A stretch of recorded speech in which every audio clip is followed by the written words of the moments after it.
ভালো লাগতেছে। এই হুইল চেয়ারের জন্য আমি অনেক জায়গায় গেছি, আমি পাইনি। চেয়ারম্যানে কইছি, মেম্বার কইছি, মেম্বারনি কইছি, দেয়নি। কইছে কইছে তোরা কিনে নাও। আসসালামু আলাইকুম দর্শক, আজকে আমি একটি সংস্থার সঙ্গে আপনাদেরকে পরিচয় করে দিতে যাচ্ছি। আমাদের বিরামপুর জাগ্রত যুব সংস্থা একটি অরাজনৈতিক একটি সংস্থা, সমাজসেবামূলক একটি সংস্থা। এই সংস্থার পক্ষ থেকে আজকে আমরা আপনাদের সামনে আত্মপ্রকাশ করতে যাচ্ছি একটি ভালো কাজের সাক্ষী হয়ে। তো দর্শক, আপনারা দেখতে পাচ্ছেন আমরা আজকে আমাদের সংস্থার পক্ষ থেকে একটি হুইল চেয়ার একটি অসহায় পরিবারের মাঝে তুলে দিচ্ছি।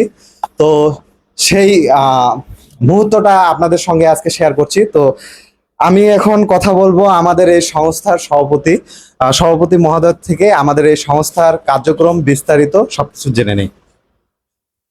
আসসালামু আলাইকুম। আমি নওয়াজ শরীফ আহমেদ মিশুক। আমাদের বিরামপুর জাগ্রত যুব সংস্থা, এই সংস্থার সভাপতি হিসাবে আমাকে সবাই নির্বাচিত করেছেন। এজন্যে আপনাদের সকলের প্রতি এবং মহান আল্লাহর প্রতি শুকরিয়া জ্ঞাপন করছি। এটা একটা অনেক বড় দায়িত্ব, জানি না কতটুকু পারবো। চেষ্টা করে যাব যে আমরা আমাদের সংস্থার মধ্য দিয়ে গরিব দুঃখী অসহায় যারা আছে তাদের সহযোগিতার হাত বাড়িয়ে দিতে। এখন এখানে শুধু আমাদের সংস্থা না, আপনাদেরকেও সামনে এগিয়ে আসতে হবে। আপনাদেরও সহযোগিতার হাত ইতিপূর্বে যেমন বাড়িয়ে দিয়েছিলেন, এখনো আমাদের সংস্থার জন্য আপনাদের হাত আপনারা বাড়িয়ে দেবেন। এখানে আমাদের সংস্থার অনেকেই উপস্থিত আছেন। আমাদের সাধারণ সম্পাদক উপস্থিত আছেন, আমাদের স্বাস্থ্য বিষয়ক সম্পাদক উপস্থিত আছেন, আমাদের সহ সেক্রেটারি উপস্থিত আছেন, এখানে সাংগঠনিক আছেন, সিনিয়র সভাপতি আছেন, সহসভাপতি আছেন, সকলেই উপস্থিত আছেন। তো আমরা আজকে একটা হুইল চেয়ারের মধ্য দিয়ে আমাদের এই সংস্থার কাজ আমরা জাস্ট শুধু শুরু করলাম। এখন আমাদেরকে অনেক দূর যেতে হবে। এরকম ইতিপূর্বে অনেক সংস্থা আমাদের এলাকায় হয়েছে, আবার বন্ধ হয়ে গিয়েছে। আমরা চাই না যে আমাদের সংস্থাটা বন্ধ হয়ে যাক। আমরা চাই আমাদের সংস্থাটা দীর্ঘদিন সবার মাঝে বেঁচে থাক। আমাদের এটি একটি অরাজনৈতিক সংস্থা, এখানে কোনো দল মত কোনো কিছু নেই। সকলে মিলে আমরা চেষ্টা করব মানুষের কল্যাণে কাজ করার জন্যে, এবং আপনারাও সেভাবে আমাদেরকে সহযোগিতা করবেন। আমাদেরকে কোনোভাবে কোনো প্রেশারাইজ না করে আমাদেরকে কিভাবে হেল্প করা যায় আপনারা আমাদেরকে দিক নির্দেশনা দেবেন। আমি আবারও বলছি যে এটা আমাদের একটি অরাজনৈতিক সংস্থা। এখানে কোনোভাবেই রাজনীতির বেড়াজালে আমাদেরকে ফেলবেন না।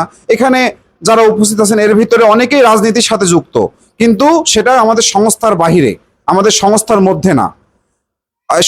সবাই আমাদের সকল সদস্যদেরকে বলা আছে যে আপনারা এমন কোনো কার্যকলাপ করবেন না যাতে আমাদের সংস্থার কোনো প্রকার বিরূপ খারাপ মনোভাব সৃষ্টি হয়।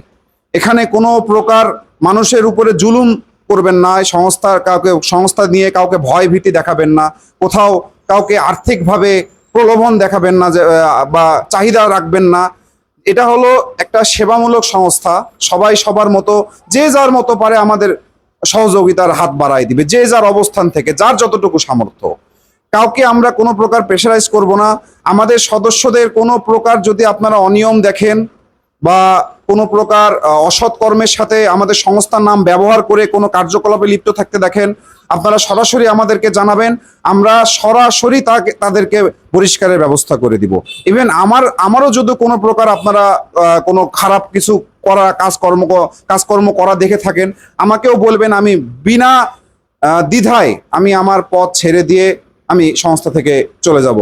আমার একটাই মূল উদ্দেশ্য এবং কথা যে সবাই মিলে আপনারা আমাদেরকে সহযোগিতা করুন, আমরা যেন এই সংস্থাটাকে অনেক দূর পথ নিয়ে যেতে পারি।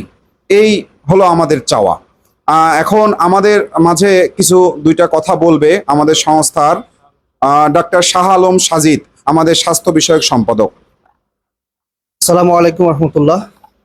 বিরামপুর জাগ্রত সংস্থার পক্ষ থেকে আজকের যে মহতি উদ্যোগের সম্মানিত বিরামপুর জাগ্রত সংস্থার সভাপতি সেক্রেটারি, সহ সেক্রেটারি সহ উপস্থিত সবাইকে আমার সালাম এবং শুভেচ্ছা। এবং আল্লাহর কাছে শুকরিয়া আদায় করছি যে এরকম ভালো কাজের সাথে আমরা জড়িত। আপনারা যারা সমাজে গণ্যমান্য ব্যক্তি আছেন তারা সবাই এরকম ভালো কাজের জন্য এগিয়ে আসবেন এবং বিরামপুর জাগ্রত সংস্থার সাথে থাকবেন, এবং আমরা আপনাদের সহযোগিতার হাতের সাথে সাথে আমরা আমাদের পক্ষ থেকে যথেষ্ট সহযোগিতা করতে চাই, মানুষের পাশে থাকতে চাই, এই আশাবাদ ব্যক্ত করে আমি আমার বক্তব্য শেষ করছি। আসসালামু আলাইকুম। হ্যাঁ